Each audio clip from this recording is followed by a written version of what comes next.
Hello students, हम पढ़ रहे हैं मानव जनन और आज हम पढ़ेंगे मानव नर जनन तंत्र। मानव नर जनन तंत्र, नर जनन तंत्र, मेल रिप्रोडक्टिव सिस्टम।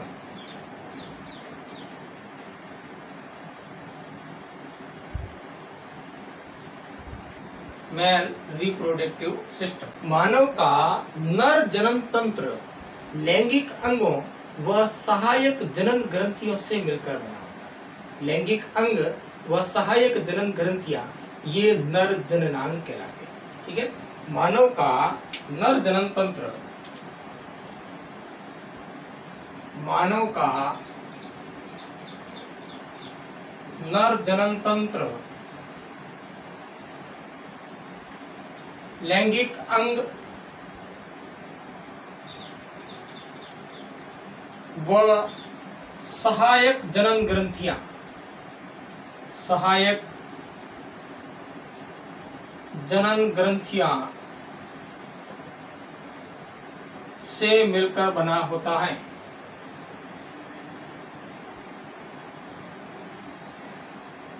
बना होता है। नर जनन तंत्र जो होता है वो लैंगिक अंग व सहायक जनन ग्रंथियों से मिलकर बना होता है, जो नर जननांग कहलाते हैं। मानव नर जनन तंत्र के अंतर्गत शुक्राणुओं का निर्माण, शुक्राणुओं का पोषण व शुक्राणुओं का सहवन होता है। नर जनन तंत्र के अंतर्गत,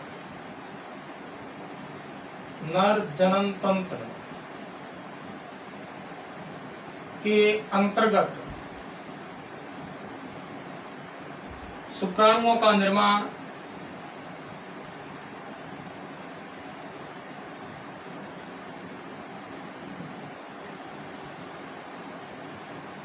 शुक्राणुओं का पोषण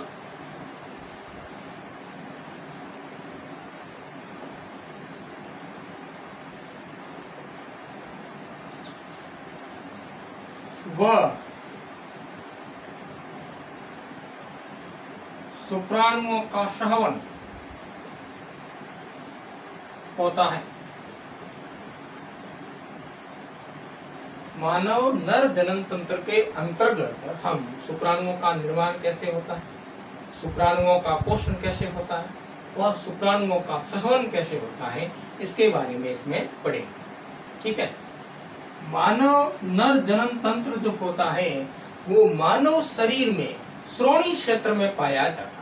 मानव के शरीर में श्रोणि क्षेत्र में नर जनन तंत्र स्थित होता है। नर जनन तंत्र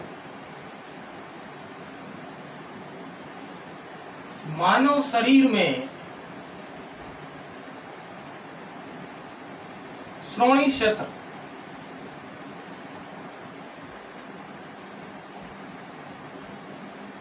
पेल्विस रीजन में पाया जाता है।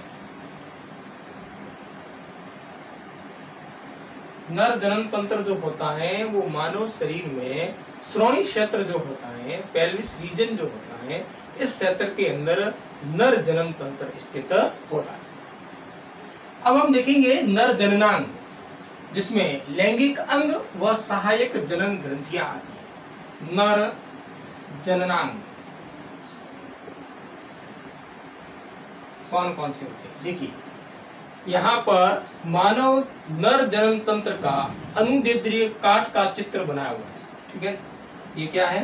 नर जनन तंत्र का अनुदैर्ध्य काट, ठीक है, का चित्र बना हुआ है। इसके अंदर अपन देखते हैं तो सबसे पहले जो प्राथमिक लैंगिक अंग जो होता है वो वृषण होता है। तो मानव नर जनन तंत्र के अंदर एक जोड़ी वृषण जो उदर गुहा के बाहर दोनों टांगों के मध्य स्थित होते हैं। एक जोड़ी वृषण होते हैं, यानी कि दो वृषण होते हैं जो अंडाकार आकृति के होते हैं, जिनकी साइज की बात करें तो ये 2.5 सेंटीमीटर लंबे होते हैं, 4 सेंटीमीटर मोटे होते हैं।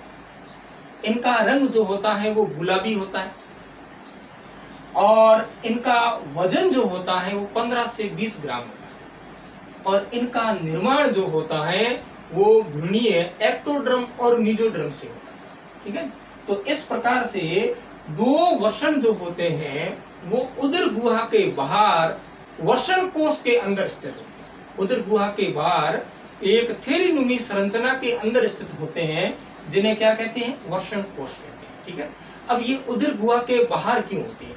क्योंकि वसन जो होते हैं वो प्राथमिक जननांग होते हैं, यानी कि प्राथमिक लैंगिक अंग हैं और इनका कार्य शुक्राणुओं का निर्माण करना होता है। और शुक्राणुओं का निर्माण जो होता है वो शरीर के तापमान पर संभव नहीं होता। मानव शरीर का तापमान जो होता है वो कितना होता है, 37 डिग्री सेल्सियस। इस तापमान पर शुक्राणु निर्माण नहीं हो पाता। ठीक है, इसलिए वसन जो होते हैं वो वसन कोश के अंदर उदर गुहा के बाहर स्थित होते हैं, यानी कि शरीर के बाहर स्थित होते हैं। इस कारण बाहर होने के कारण इनका तापमान 2 से 2.5 डिग्री सेल्सियस कम हो जाता है। शरीर के तापमान से ये जब शरीर से बाहर स्थित होते हैं वसन कोश के अंदर, तो शरीर के तापमान से यहाँ वसन कोश के अंदर जो तापमान होता है वो 2 से 2.5 डिग्री सेल्सियस तापमान कम हो जाता है और इस तापमान पर शुक्राणु निर्माण संभव होता है। इसी कारण ये वसन जो होते हैं वो शरीर से बाहर वसन कोश के अंदर स्थित होते हैं। ठीक है, तो पहला क्या हो गया, नंबर 1 वसन टेस्टिस। कौन से वसन है, ये देखिए वसन टेस्टिस। नंबर 2, प्रत्येक वसन किसके अंदर स्थित होता है, शरीर से बाहर, यानी कि उदर गुहा के बाहर। ठीक है ना, दोनों टांगों के मध्य वसन कोश के अंदर स्थित होते हैं। ठीक है, तो ये वसन कोश जो होते हैं इनके अंदर स्थित होते हैं वसन कोश। वसन कोश थैली के समान संरचना होती है और इनकी दीवार पतली, लचीली व रोम युक्त होती है। ठीक है, और इनकी दीवार के अंदर एक पेशी समूह पाया जाता है, अरेखित पेशी समूह पाया जाता है और इस पेशी समूह को डार्टोस पेशी बोलते हैं। डार्टोस पेशी किसके अंदर पाया जाता है, अरेखित पेशी समूह का एक स्तर होता है जो वसन कोश की दीवार के अंदर पाया जाता है। ठीक है, और ये वसन कोश जो होते हैं वो उदरीय गुहा की पेशी स्तर से जुड़े रहते हैं। किससे जुड़े रहते हैं, उदर गुहा की पेशी स्तर से, उदरीय उपत्वचीय पेशी से जुड़ी रहती है। ठीक है, पेशी से जुड़ी रहती है। किसके द्वारा, इनके मध्य जोड़ने का जो पेशी होती है वो एक रेखित पेशी स्तर होता है जिसे वसनो उत्कर्ष पेशी बोलते हैं। क्या बोलते हैं, वसनो उत्कर्ष पेशी। यह एक रेखित पेशी समूह होता है, एक रेखित पेशी स्तर होता है, रेखित पेशियों का स्तर होता है और इस रेखित पेशी स्तर के द्वारा डार्टोस पेशी जो होती है वो उदरीय उपतोषीय पेशी से जुड़ी हुई होती है। इस डार्टोस पेशी जो होती है ये कहाँ पर पाई जाती है, ये वसन कोश की दीवार के अंदर पाई जाती है और ये वसनो उत्कर्ष पेशी जो होती है ये इस डार्टोस पेशी और उदरीय उपतोषीय पेशी को जोड़ती है। ठीक है, जब इस वसनो उत्कर्ष पेशी में संकुचन होता है ऐसी स्थिति के अंदर वसन जो होते हैं वो उदर गुहा की ओर खिंचते हैं। ठीक है, ऐसा कब होता है, ऐसा होता है जब बाहर का तापमान अत्यधिक कम हो या भय की स्थिति हो। ऐसी स्थिति में इस पेशी में वसनो उत्कर्ष पेशी के अंदर संकुचन होता है जिससे वसन जो होते हैं वो उदर गुहा में धस जाते हैं। ठीक है, क्योंकि ये वसनो उत्कर्ष पेशी जो होती है ये वसन की दीवार की डार्टोस पेशी यानी कि आधे भाग की डार्टोस पेशी जो होती है वो पेशी को उदरीय उपतोषीय पेशी से जोड़ती है। जब वसनोस्कस में संकुचन होता है तो डार्टोस पेशी जो होती है उदरीय गुहा की ओर खिंचती है। तो ऐसी स्थिति के अंदर वसन जो होते हैं वो उदर गुहा में धंस जाते हैं। ऐसा होता है जब शरीर के तापमान से बाहर का तापमान अत्यधिक कम हो जाए, ऐसी स्थिति में शुक्राणु निर्माण संभव नहीं हो सकता। ऐसी स्थिति के अंदर वसन जो होते हैं वो वसन उदर गुहा में धंस जाते हैं। वसन जो होते हैं वो उदर गुहा में धंस जाते हैं, खिसक जाते हैं। तो कब होता है? और या ऐसा होता है भय की स्थिति। 2 नंबर पे कौन सा अंग हो गया? वसन कोश। वसन कोश, सैक्रोटल सैक। अब 3 नंबर देखिए, अधिवसन।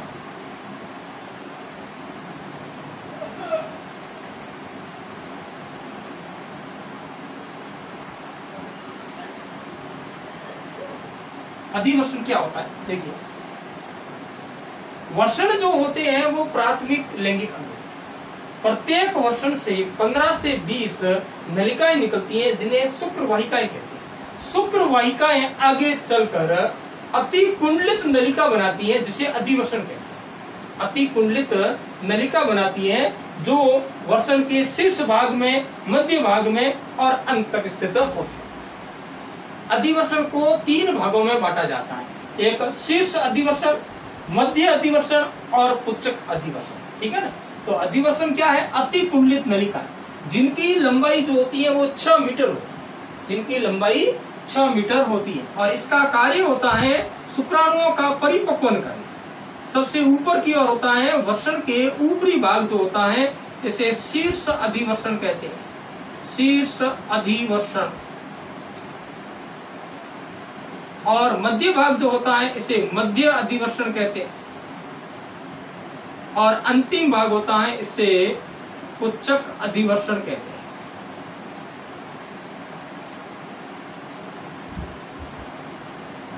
शुक्र वाहिकाएं मिलकर अति कुंडलित नलिकाकार संरचना बनाती है। ये भाग जो होता है वो अधिवसन कहलाता है। अधिवसन जो होता है उसको 3 भागों में बांटा जाता है। इनके 3 भाग होते हैं, शीर्ष कैपोट, मध्य कॉर्पस और पुच्छक काटा। ठीक है, तो 3 प्रकार के इनके भाग होते हैं। कौन कौन से होते हैं? शीर्ष अधिवसन,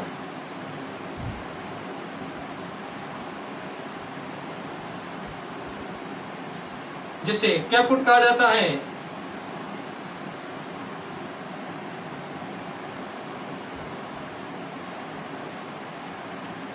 और दूसरा मध्य अधिवसन,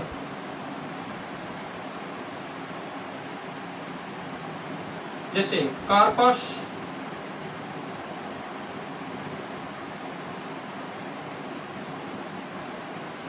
और अंतिम जो होता है वो होता है पुच्छक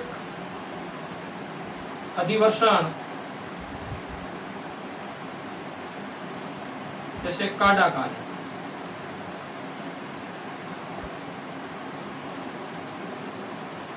तो कितने भाग होते हैं? 3 भाग होते हैं। यह अति कुंडलित नलिका होती है जिसकी लंबाई जो होती है वो 6 मीटर होती है, जिसकी लंबाई 6 मीटर होती है। और इस अधिवसन का कार्य होता है शुक्राणुओं का परिपक्वन करना। अगला जननांग देखिए 4 नंबर, शुक्र वाहिनी।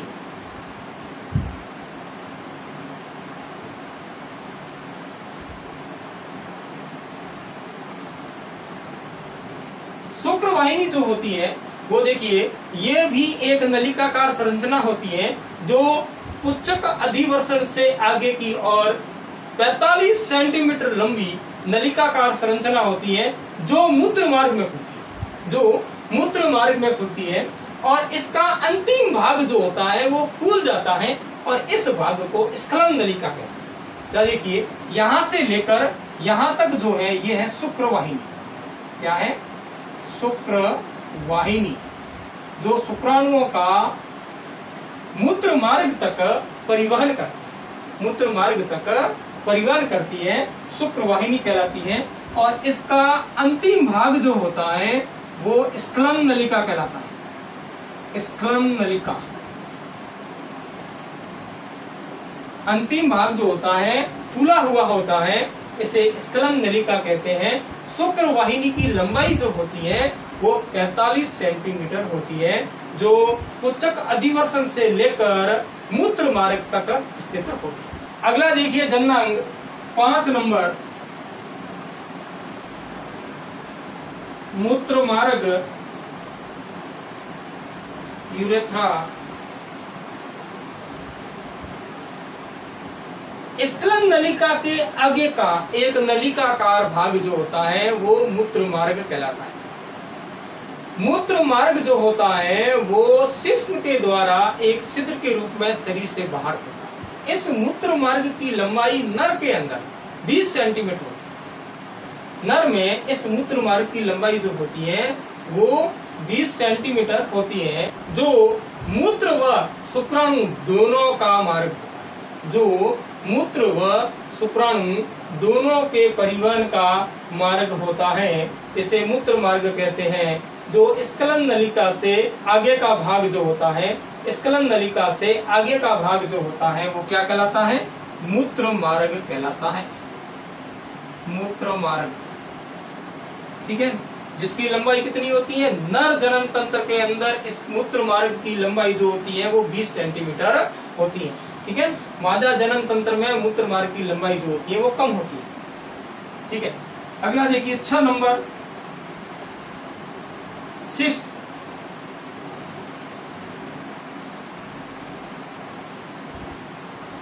ये एक पेशीय संरचना होती है जो मैथुन क्रिया के लिए सहायक होती है, और इनके अंदर 3 अनुदेद्रीय डोरियां पाई जाती है। 3 अनुदेद्रीय डोरियां पाई जाती है, और इसके अंदर रक्त कोटर होते हैं जिनके अंदर रक्त भरता है, और इनके अंदर जो आधारीय डोरी होती है, 3 डोरियां कौन सी? एक आधारीय डोरी मूत्र मार्ग के चारों ओर पाई जाने वाली, मूत्र मार्ग के चारों ओर पाई जाने वाली डोरी जो होती है, जिससे शिश्न का अग्रभाग बनता है, शिश्न मुंड बनता है। ये डोरी जो होती है इसे कॉर्पस स्पंजियोसम कहते हैं। कॉर्पस स्पंजियोसम कहा जाता है। ये होती है आधारी डोरी जिससे शिश्न मुंड बनता है, ठीक है। मूत्र मार्ग के चारों ओर की आधारीय डोरी जो होती है वो कॉर्पस स्पंजियोसम कहलाती है। और 2 पार्श्व डोरियां पाई जाती हैं, इसे कॉर्पोरा कॉवर्नोसा कहा जाता है। ये यहाँ पर ये पार्श्व 2 डोरियां पाई जाती हैं, इन्हें कॉर्पोरा कैवर्नोसा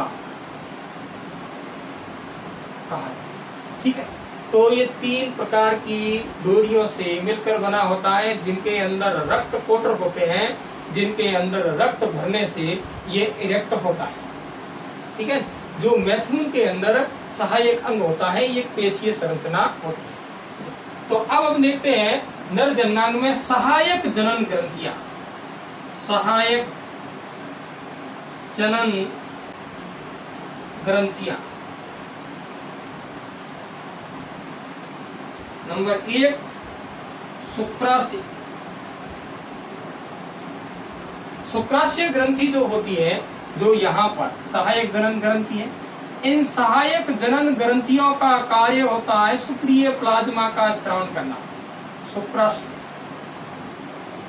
शुक्रीय प्लाज्मा का स्त्रावन करना इनका कार्य होता है। जब ये शुक्रीय प्लाज्मा जो होती है ये शुक्राणुओं के साथ में मिल जाती है, तब वीर्य का निर्माण होता है। वीर्य जो होता है शुक्राणु व शुक्रीय प्लाज्मा जो होती है इनके मिलने से बनता है। तो ये शुक्राशय यहाँ पर एक जोड़ी होते हैं, दोनों ओर स्थित होते हैं, और ये शुक्रीय प्लाज्मा का स्त्रावन करती है। और दूसरी सहायक ग्रंथि होती है जनन में, वो होती है प्रोस्टेट ग्रंथि। प्रोस्टेट ग्रंथि ये मूत्र मार्ग के दोनों ओर स्थित, मूत्र मार्ग के दोनों ओर स्थित होती है। यह भी शुक्रीय प्लाज्मा का स्त्रावन करती है। प्रोस्टेट ग्रंथि शुक्रीय प्लाज्मा का स्त्रावन करती है, मूत्र मार्ग की अम्लीयता को नष्ट करती है, ठीक है। इसी प्रकार से बहुत सारे कार्य होंगे, इसका हम आगे पढ़ेंगे। अब देखिए 3 नंबर पे जो ग्रंथि होती है वो होती है काउपर ग्रंथि या बल्बो यूरिथ्रल ग्रंथि। काउपर या बल्बो यूरिथ्रल ग्रंथि। प्रोस्टेट ग्रंथि के नीचे की ओर स्थित होती है, इसे काउपर ग्रंथि कहते हैं। काउपर ग्रंथि। तो 3 सहायक ग्रंथियां होती हैं, शुक्राशय, प्रोस्टेट और काउपर या बल्बो यूरिथ्रल ग्रंथि भी कहते हैं। ठीक है, ये सहायक ग्रंथियां होती हैं, ये शुक्रीय प्लाज्मा का स्त्राव करती हैं, ये मूत्र मार्ग की अम्लीयता को नष्ट करती है ताकि शुक्राणु नष्ट नहीं हो। ठीक है, अनेक कार्य इनके होते हैं जो आगे इनके अंदर अपन पढ़ेंगे। तो इस प्रकार से मानव का नर जनन तंत्र लैंगिक अंग व सहायक जनन ग्रंथियों से। कौन कौन से लैंगिक अंग हैं वो देखिए। सबसे पहले प्राथमिक लैंगिक अंग वृषण, उसके बाद में वृषण कोष जिसके अंदर वृषण स्थित होते हैं, उसके बाद में अधिवृषण, उसके बाद में शुक्रवाहिनी, उसके बाद में मूत्रमार्ग और उसके बाद में अंतिम मैथुन अंग शिश्न। सहायक जनन ग्रंथियों में शुक्राशय, प्रोस्टेट ग्रंथि और काउपर या बल्बो यूरिथ्रल ग्रंथि।